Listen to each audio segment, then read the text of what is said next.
What if the philosophy you've adopted to become an unbreakable warrior is actually turning you into a stone? Solid, yes. Enduring, absolutely. But ultimately, lifeless. What if the fortress you're building to protect your mind isn't just keeping the bad stuff out? It's keeping you in. We hear it everywhere. In podcasts, in books, on social media. The path to resilience, to mental toughness, is Stoicism. We're told to be like Marcus Aurelius, the philosopher king, calmly navigating plagues and betrayals, to be the unshakable rock against the raging sea of life. It's an intoxicating promise, isn't it? But a century ago, a philosopher known for wielding a hammer took a sledgehammer to that very idea. Friedrich Nietzsche looked at the Stoic ideal of calm endurance and saw not strength, but a sophisticated form of weakness, a slow, noble suicide of the soul. He proposed a far more dangerous, far more powerful alternative, Amor Fati, the love of your fate. To understand Nietzsche's critique, we first have to appreciate the sheer brilliance of Stoicism. Life is inherently chaotic and painful. The Stoics looked at this chaos and drew a single, powerful line in the sand. The dichotomy of control. This is their genius. On one side of that line is everything you cannot control. The economy, a global pandemic, what other people think of you, even your own body's health. The Stoic says to treat all of this with profound indifference. It is external. It is fate.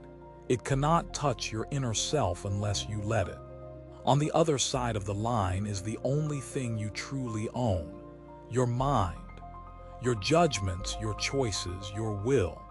This is your kingdom, your inner citadel.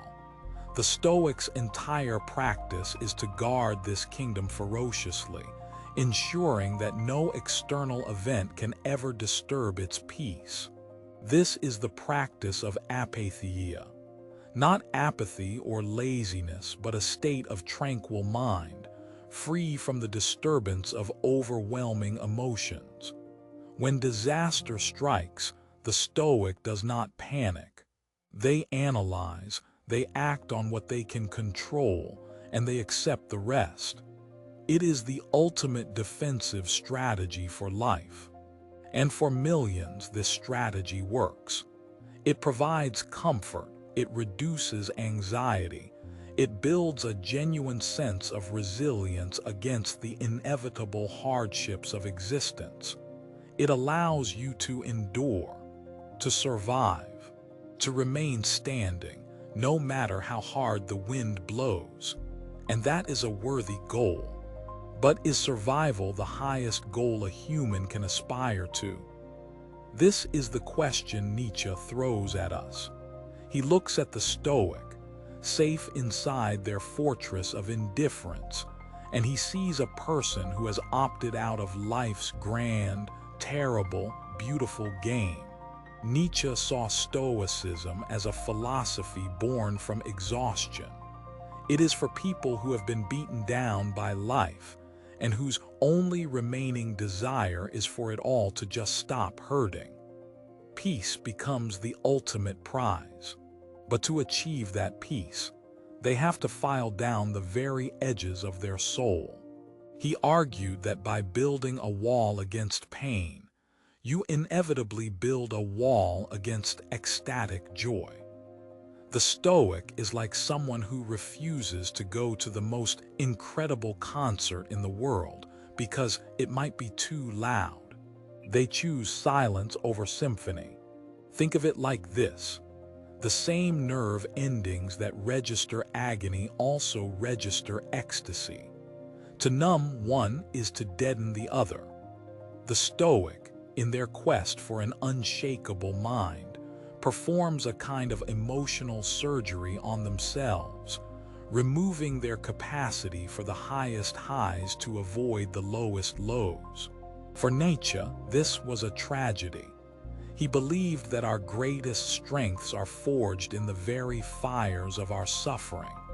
Hardship is not an obstacle to be stoically endured. It is a tool to be wielded. It is the artist's chisel that carves a generic block of stone into a masterpiece.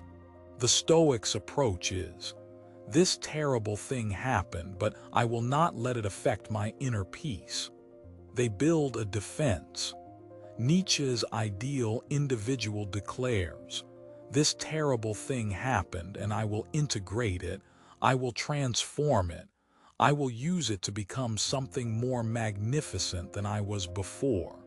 This is the leap from a defensive to an offensive philosophy, from a philosophy of endurance to a philosophy of creation. It is the core of Amor Fati. Amor Fati, the love of one's fate. This is not just a grudging acceptance. It is not the resigned sigh of, I guess I will put up with this. It is a passionate, joyful, and total affirmation of everything that has ever happened to you and everything that ever will. It is looking at the tapestry of your life, with all its beautiful golden threads and all its ugly, tangled, dark knots, and declaring the entire thing a work of art. Not beautiful in spite of the flaws, but because of them. The knots give the masterpiece its texture, its depth. Would you throw yourself down and gnash your teeth, cursing this eternal prison? Or would you look the demon in the eye and declare it a god for bringing you the most divine news imaginable? To be able to say yes to that question with every fiber of your being, that is Amor Fati. The Stoic might endure the eternal recurrence. They would use their discipline to find peace within the endless loop. But the follower of Amor Fati does not just endure it, they will it. They celebrate it. Because every single moment, good and bad, was necessary to make them who they are. The Stoic is a stone in the river, unmoved as the current of fate rushes by. The Nietzschean individual aims to be the river itself, embracing the rocks and bends in its path, using them to gain power and carve a unique canyon through the landscape of time. It is the ultimate reframing of reality. Your so-called flaws become your strengths. Your past failures become the necessary chapters of your origin story. Nothing is to be regretted. Nothing is to be wished away. Everything belongs. Let's get practical. Imagine you launch a creative project and it fails spectacularly. It is embarrassing. You lost time, you lost money.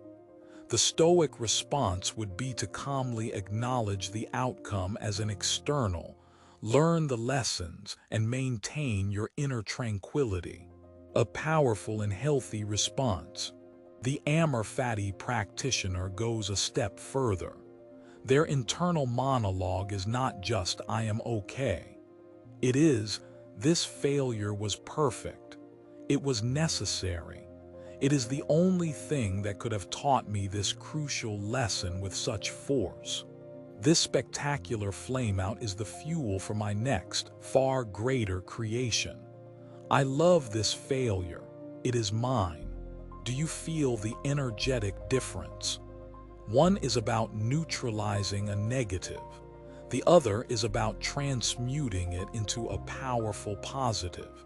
It is not about bouncing back to where you were. It is about using the impact to launch you into a higher orbit. Let's take a deeply personal example, a chronic illness. The Stoic would focus on accepting what cannot be changed and acting virtuously within their new constraints. They would endure their fate with dignity, and there is immense nobility in that. The Amor Fati approach is almost blasphemous in its audacity. It dares to make the claim, this illness, this pain, this limitation, it is a gift. It has stripped away the trivial. It has forced me to confront my mortality. It has given me a perspective on life that the healthy can never know. I would not trade this terrible wisdom. This fate is my fate, and I love it. This is not about pretending pain does not hurt. It hurts immensely. It is about believing so deeply in your own power to create meaning that you can take the most jagged, painful rock life throws at you and see it as the cornerstone for a new cathedral of the self. And the person who can consistently do this, who can look at any fate and love it, is on the path to becoming what Nietzsche called the Übermensch, the overman. This is the ultimate goal. The Übermensch is not a tyrant or a superhero. It is a self-mastered individual who has overcome the herd morality of good and evil. They do not look to society or religion for their values.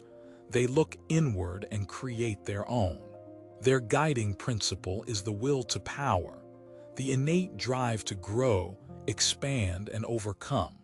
The Stoic seeks freedom from the passions. The Übermensch seeks freedom through the passions. They do not extinguish the fire of ambition, love, or even anger. They build a powerful enough vessel to contain that fire and use it as an engine to propel themselves upward. In a world that screams for comfort and security, the Übermensch chooses challenge and growth.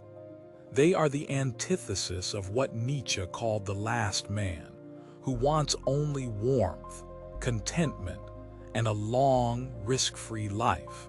The Übermensch would rather live a short, magnificent life than a long, mediocre one.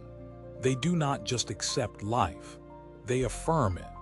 They are artists of the self, and their entire existence becomes a masterpiece of will, strength, and joy.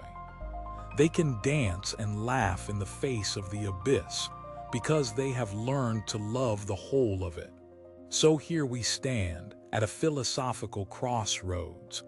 Down one path is Stoicism, a noble, ancient road that offers a shield against the pain of the world. It leads to a fortress of the mind, to tranquility, to the profound strength of endurance. Down the other path is Nietzsche's Amor Fati, a treacherous, winding mountain trail.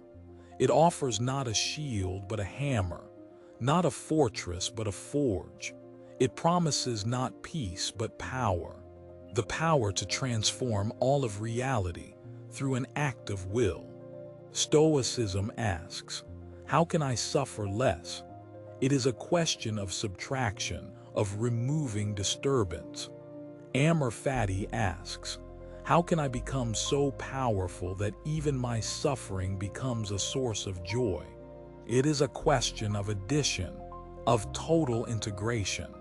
The choice is yours. Are you seeking a philosophy to help you weather the storm of life?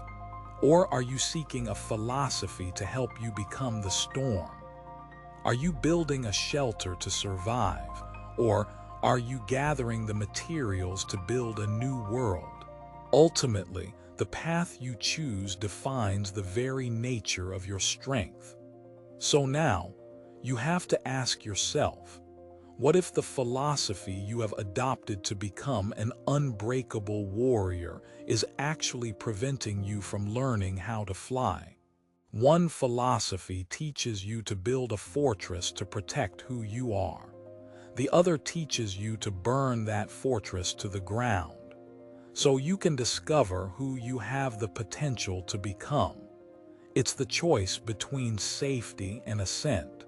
So I'll ask you again, that discipline you're building, that strength you're seeking, is it building your freedom, Or are you just building a stronger, more comfortable, more respectable cage?